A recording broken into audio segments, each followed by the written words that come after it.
Hello, everyone, and welcome along to the VCO Studio Show with me, Ben Constanduros. VCO, blending the worlds of virtual and real-world motorsport. And just a couple of days ago, in fact, last night, we had the second edition of the VCO Cup of Nations. Now, the first edition was for the sim drivers, and the second edition was for the pro racers that are also quite handy when it comes to iRacing. And in a bit of a surprise twist, I think, it was Team Australia that took the victory. We were all expecting Team USA to do it, but they just weren't as cool as the Australians. And the Australians were effectively led by my guest this evening. Matt Campbell joins me. It's great to have another real-world driver on our show, Matt. And have you recovered yet from celebrating your victory last night?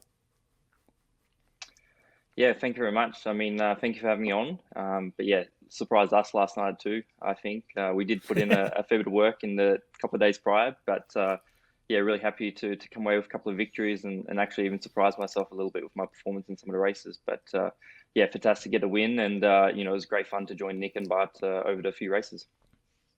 Now, the format was quite unique in the way that you were jumping from Indy cars into rallycross cars and then the more conventional Audi R8 around Le Mans and things like this. But just how difficult was it to be jumping through those different disciplines? And for a guy like yourself who knows circuit racing very well, was it fun to get into an oval and into a dirt a rallycross car? Yeah, very much. I think that's the part I enjoyed most. Jumping in between different cars, different driving styles, and everything like that, and you really had to adapt quite quickly. So for me, that was very enjoyable. But in saying that, we did do a bit of practice beforehand. So when we did jump into the cars, we knew roughly what the weather conditions were going to be like, where we need to brake, and yeah, just what we need to do when we jump into a new car. So I think that the steps regarding that, because we had a little bit of practice, was quite easy. But in saying that, still quite challenging coming from a 20-minute race straight into a qualifying session at times. So good fun and a good mix. And is it that sort of team element and being able to go out and spend a couple of nights with your mates practicing for these events what draws you as a pro driver into competing in something like this? Yeah, very much so.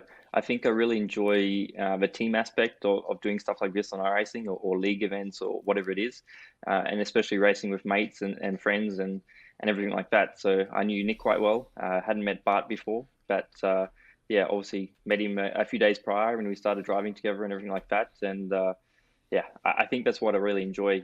I maybe don't do so many official races or something like that on iRacing, but the team event and league events, I really enjoy the aspect of that. Now, how long has your iRacing career been, as it were? When was your first kind of welcome to the world of sim racing? Yeah, it's quite a while ago now. I think my first sort of introduction to it was around 2011 with R Factor, and spent a Okay. long time on that and did a lot of league racing as well. But then started on iRacing around 2012, and I don't think I've ever really taken it too seriously until sort of the last 6 months or so. It was always just a lot of fun driving with mates, doing some league events, but never really focusing on it too much or doing any big official races. So yeah, starting to take it more seriously now, having a lot of fun doing it, and yeah, I think with all us drivers in the real world have had a lot of time on our hands to do a little bit more of it as well. Presumably, though, your real world motorsport career started way before 2011. So, where did you first find out that it was possible to kind of do what you do in real life, but in the virtual world? I suppose it generally started back in like on PlayStation 1 or something like that, just with the old Toka games and stuff like that. But I Oh, suppose my yeah. first PC experience was only in 2011, and that's actually the year where I really started to actually race for real as well. Prior to that, I didn't do any Okay. karting, and 2009 I only just started circuit racing. So I was just doing time trials and stuff like that, but didn't actually start racing with our competitors on the track until around 2011. At the same time, I started sim racing, so a little bit different of a journey through motorsport. But yeah, it's been a lot of fun, and yeah, it's slightly different and unknown to a lot of people. With that lack of long term experience with no karting background, Do you feel, therefore, that your kind of learning has been with sim racing as well as real world racing? Because ultimately, you don't really get the chance to do thousands upon thousands of laps in real car motorsport in a way that you can a bit more in karting, and you certainly can in sim racing. Yeah, certainly at times. I think the probably the part I struggled with most when I started racing, which was in Formula Ford, is just the racecraft, and that's Mm. just something you really learn when you're quite young through go karting and everything like that, and that's just something I lacked. I might have had the speed, or let's say I was learning a lot over my time, but the racecraft really takes a lot of time, and I don't think I really got on top of it until about 5 years after. So. It was quite challenging, and I think it was the same, in the virtual world as well. Learning, but for sure, learning the tracks and going to new places, that was a big benefit. Being on the sim and just trying to get all your brake markers and references correct, and or in a certain window to be able to try and get up speed a little bit quicker, because obviously as you move up through the levels, the less and less track time you basically get. So it was a really critical thing as well. Do you think you race differently in the simulator world to the real world? In the way that you give space to your competitors, in the way that you conduct racing moves and overtakes? Yeah, I think so a lot, and I think you can really see that with a lot of real world drivers when they're on the sim. They take maybe a little bit more risk, but I think in saying that, I think if you're respectful on track, you're usually quite respectful in the sim as well. And I find that when we were racing at the front there a couple of stages last night, everyone was giving pretty good racing room. There might have been a little bit of touching, but it was pretty fair at the same instance as well. So I think it carries across a lot for sure. Some people maybe get a little bit eager on the sim, and it's easy to as well get sucked in. But it's a challenging thing, and you also got to hold yourself back sometimes as well, which you do in the real car. And especially for myself, I'm coming from more of an endurance racing background. So these sprint races, it's a slightly different format and a different approach as well. So it comes into it. You don't really have an excuse though in sim racing, do you? Because once somebody throws it up the inside or outside of you, your spotter's telling you in a way that it wouldn't be generally in the real world unless you race in America. And therefore you can't shut the door on somebody who's already there because you know they're there. Yeah, correct. It's a little bit different. Like you said, it's similar in America. You have a little bit more warning if someone's close, or something's about to happen. But you've got to be careful at times, especially in these team events. You've got to think about big picture, and maybe if someone's really coming through fighting, and maybe has been pushing quite hard, let's say. You just got to be careful, and maybe let him go, because there's a big picture after all. And last night, I think that really showed. Now, a lot of your contemporaries have already joined up with sim teams, like Sage Karam, for instance, is quite famous for racing for Coanda. You're not quite there yet, but would you be interested in joining a sim team?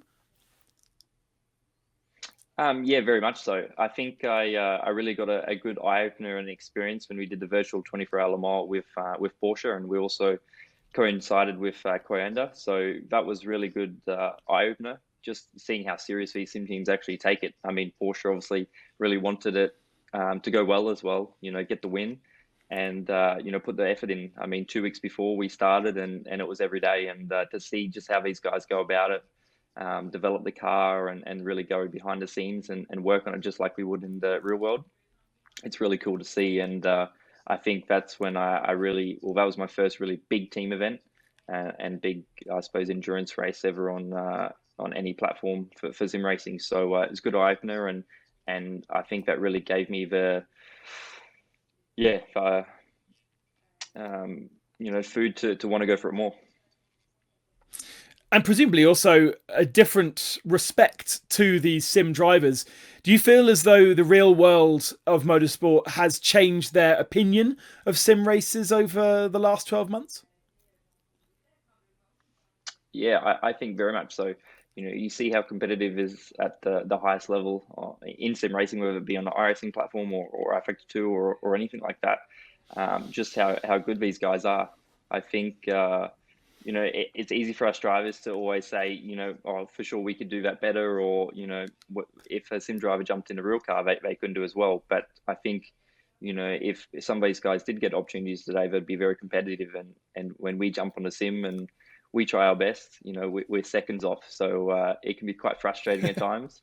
It's very challenging, but it's cool to see, and it's the same as the real world. It's just so competitive online, and yeah, it's definitely not easy. But trying to close that gap all the time.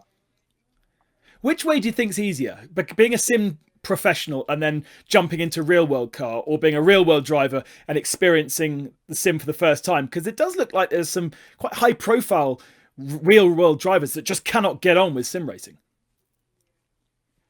Yeah, very good point. And I think that really comes from just how much experience you have in the sim from, let's say, a younger age. I'm not trying to brag or say anything like that about the older generation of professional drivers, but I would say a lot of us younger guys really grew up on these platforms and spent a lot of time on them. And maybe these guys were just out of that sort of range of being able to, get on these platforms earlier. So. Look, I think it's just one of those things that comes down to experience, for sure. But yeah, it's really quite interesting, as you said, to see some of the real world drivers who jump on and they struggle to adapt and have that feeling. So for me, I really enjoy this and always enjoy trying to get better on the sim and close that gap to the top guys. And it is a different feeling, right? The feeling that you are competitive with in the real world is a different feeling in the virtual world because of the lack of some of the senses. Yeah, very much so. I mean, it's not easy at times. I think the good thing about, especially now when you have the likes of VRS and stuff like that, you can compare yourself straight away to some of the top guys there when you get a setup or something like that. So that's been really good to learn and see the differences because it works the same on the real racetrack. When we come off, we might be 4 tenths off or something like that. We can compare ourselves to our teammates. So it definitely coincides both the sim racing world and the real world to obviously try and improve. So is that something you have been doing to get yourself faster and faster, using data analysis effectively?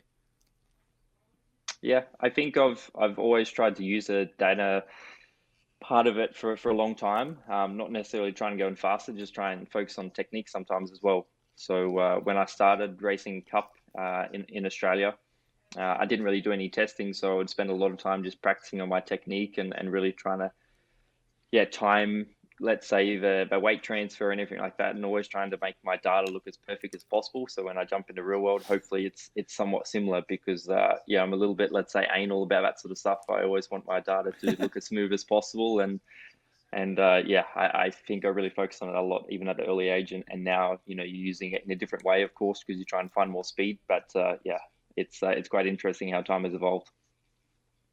Porsche has really worked very, very hard over the last couple of years with specifically iRacing, and it got hugely involved in the sim racing world. How similar are the cars in iRacing to the cars that you experience in real life? Yeah, I think it comes and goes in waves for sure. Obviously iRacing always trying to improve and make the models better, whether it be the car or tire or something like that.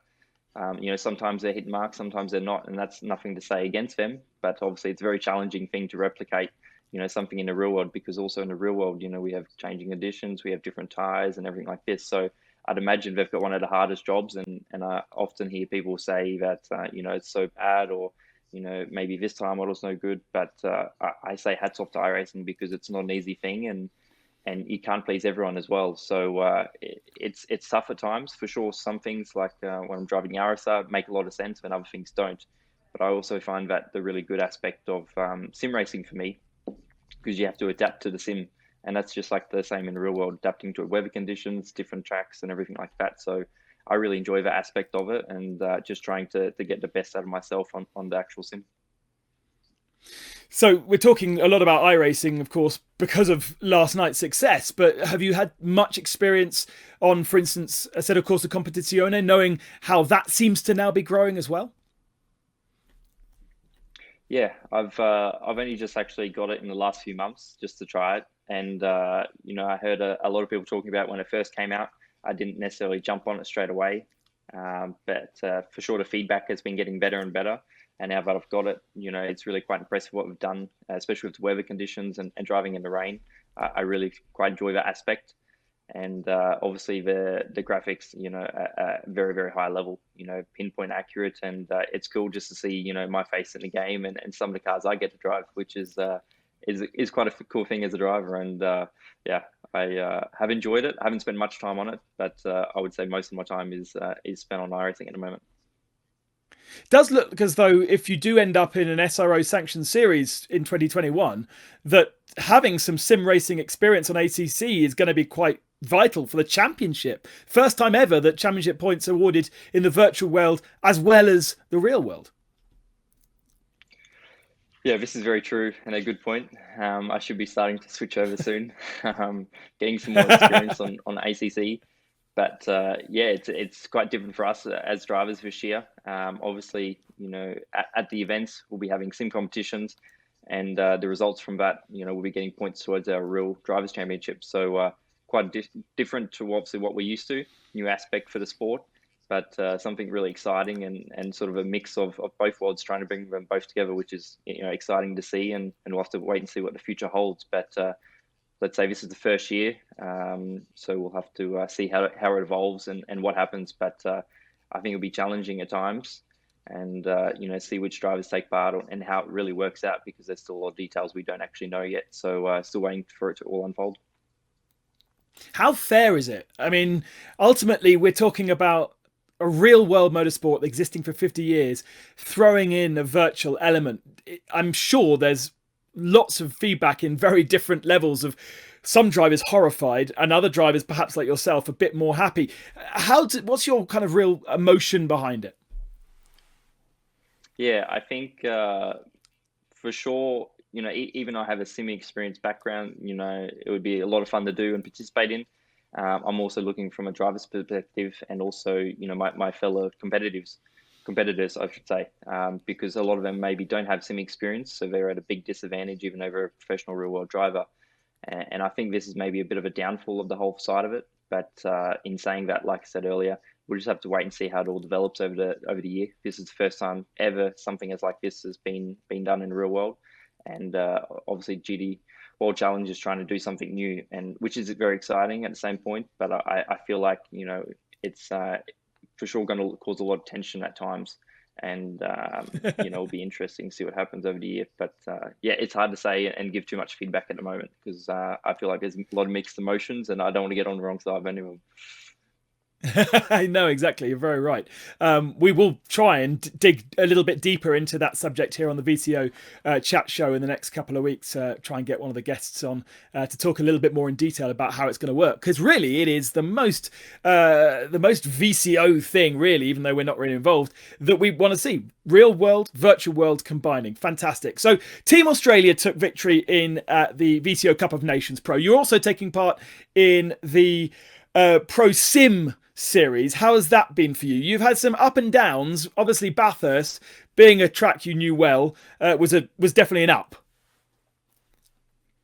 Yeah, for sure. It's been a lot of fun to join Jeremy. Me and Jeremy were actually on the same car when we did the virtual 24-hour Le Mans. So I knew him previously, and I wanted to get involved in this series. Unfortunately, I've missed a few events, and I won't be able to attend the last ones just due to commitments in the real world now, starting to really get busy. But yeah, being a part of the team, and joining him, it's been a lot of fun. We've had two podiums, some bad luck in another two races, but in saying that, the competition has been so high, and it's been a good mix. Having obviously a professional sim driver against a professional real world driver. It's really cool to see how they work and put some effort in. So it's been nice to do. Challenging at times for sure, but very very close competition, which was expected going into it. But yeah, unfortunately, I just won't be able to do any more from the end of the championship. But that's just how it is sometimes. So have you got any other targets for the year, for your sim racing year? Obviously, real world, you've got whatever you're told to do and your contracts already probably sorted. But have you desires to take part in the 24 hours of Spa, or Le Mans will happen on iRacing, it's just not been announced yet, and all the various other special events? Anything that kind of tickles your fancy? Yeah, a lot do actually. In saying that, recently I only just put in my dates into my calendar, and also put in a couple of sim dates, which could be possibilities for larger team events on Nice. iRacing. So I love to participate in them. Got some really close friends who would all like to do it together with, from also the real world on track, let's say. But yeah, looking forward to hopefully joining a couple events. If it slots into the calendar, okay. But yeah, really enjoying that team aspect, and really want to do a lot more of it in the next 12 months or in the future. Or maybe Team Australia actually becomes a proper team, and you lead this new sim racing team called Team Australia. Team New Zealand have a sailing boat, so why not? That's a possibility. We'll have to wait and see how the year develops. Matt, it's been great to talk to you, and congratulations again for Team Australia last night. Sad we won't see you in the Pro Sim for the rest of the season, but I'm sure we will see you again in many of the other competitions that VCO have planned coming up throughout the year. There are some very tasty numbers, that's for sure. Yeah, thank you very much. Hopefully we can have a good year on and off track, and yeah, thanks for having me on.